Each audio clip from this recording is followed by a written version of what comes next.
সালাম আলাইকুম। কিছুদিন যাবৎ আমাদের দক্ষিণ গফরগাঁও উপজেলার জায়গাটা মূলত এই জায়গার মধ্যে নির্ধারণ করা হয়েছিল।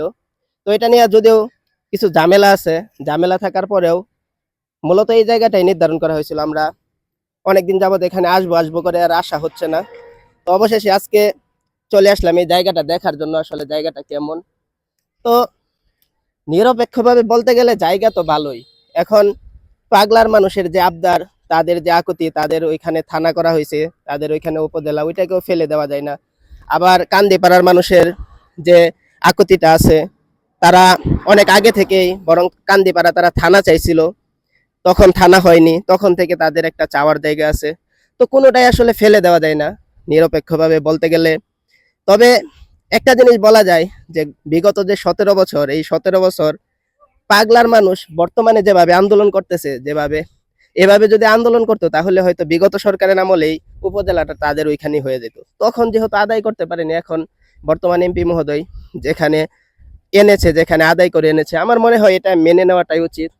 এরপরে এই জায়গাটা দেখলাম, এটা হলো কান্দিপাড়া বাজার থেকে কিছুটা সামনে, শাপলা চত্বর বলা হয় এটাকে। তো জায়গাটা সুন্দর। তো এদিক দিয়া একটা মাদ্রাসা আছে, এদিকে মসজিদও আছে। তো এটা একটা 3 রাস্তার মোড় দেখা যাচ্ছে। তো ওই দিক দিয়া আমরা একটু আগাই দেখি। তো মূলত এই জায়গাটা নির্ধারণ করা হয়েছে আর কি উপজেলার জন্য। তো এখনো এটা পুরাপুরি কনফার্ম হয়নি, যেহেতু পাগলা এলাকার মানুষ হয়তো এটা নিয়ে আদালতে গেছে, এখনো চূড়ান্ত সিদ্ধান্ত হয়নি। তবে গেজেট হয়েছিল এই জায়গাটায়, এই নয়াবাড়ি মৌজাতেই। তো এরপর দেখা যাক শেষ পর্যন্ত কি হয়। তো আমরা জায়গাটা আসলে ঘুরে দেখি, এটাকে শাপলা চত্বর কেন বলা হয়। তো আমরা একটু শাপলা চত্বরটা দেখে আসি।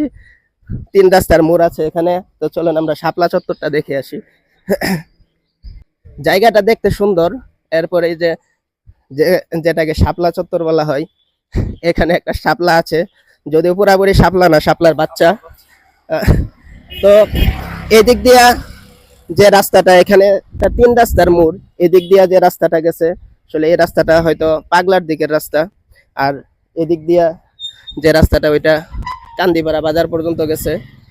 আর সামনে এই রাস্তাটা, এই যে এই দিক দিয়া যে রাস্তাটা, এটা হয়তো দত্তের বাজার পর্যন্ত। তো এই হলো আমাদের উপজেলার জন্য যে জায়গাটা নির্ধারণ করা হয়েছে, সেই জায়গাটা যদিও এখনো কনফার্ম না, এটা নিয়ে কিছু ঝামেলা আছে। তো আশা করি ঝামেলা খুব শীঘ্রই সমাধান হয়ে যাবে। কারণ সমাধান না হলে, এটা নিয়ে বেশি ঝামেলা হলে, এত সুন্দর একটা উদ্যোগ যদি ভেস্তে যায়, তাহলে এটা আমাদের দক্ষিণ গফরগাঁওয়ের সবার জন্যই ক্ষতি।